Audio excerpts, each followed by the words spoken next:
केंद्र सरकार ने तीनों कृषि कानूनों को वापस लेने की घोषणा तो कर दी, लेकिन अब किसान एमएसपी गारंटी की मांग करने लगे हैं। किसान एमएसपी को लेकर सरकार से कानून बनाने की मांग भी कर रहे हैं।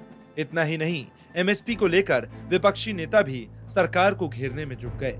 लेकिन आखिर ये एमएसपी होती क्या है, किसान इसको लेकर क्या मांग कर रहे हैं और इसको लेकर क्या अड़चने हैं, आइए हम आपको बताते हैं। क्या होती है एमएसपी? एमएसपी को न्यूनतम समर्थन मूल्य, मिनिमम सपोर्ट प्राइस कहा जाता है।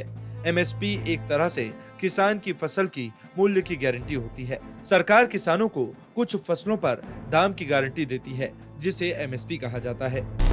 एमएसपी के फायदे: बाजार में फसल की कीमत कुछ भी हो, सरकार उसे किसानों से तय एमएसपी पर खरीदेगी।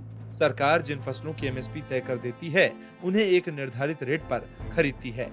एमएसपी से किसानों को कम नुकसान होता है। किन किन फसलों पर एमएसपी की गारंटी है? इस वक्त 23 फसलों पर एमएसपी सरकार तय करती है। इसमें अनाज, दलहन और कुछ कमर्शियल फसलें हैं। इसके अलावा गेहूं, मक्का, धान, जौ, बाजरा, चना, मूंग, उड़द, मसूर, सरसों, सोयाबीन, सूरजमुखी, गन्ना, कपास, जूट समेत कई फसलें भी शामिल हैं।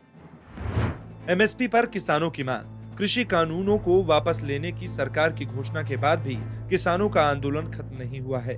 किसानों की मांग है कि सरकार एमएसपी की गारंटी दे और इसे लेकर कानून बनाया जाए। इसके साथ ही किसान बिजली संशोधन बिल को वापस लेने की मांग कर रहे हैं। एमएसपी पर क्या क्या अड़चने हैं?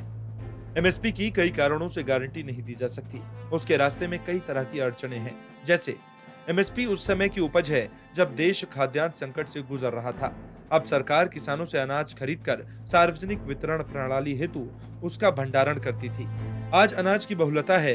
यदि एमएसपी को कानूनी जामा पहनाया गया तो सरकार के लिए उसे खरीदना और भंडारण करना विकराल समस्या बन जाएगा। सरकार उसका निर्यात भी नहीं कर पाएगी, क्योंकि अंतर्राष्ट्रीय बाजार में कृषि उत्पाद सस्ते हो सकते हैं। यह संभव नहीं कि सरकार महंगा खरीदकर सस्ते में निर्यात करे।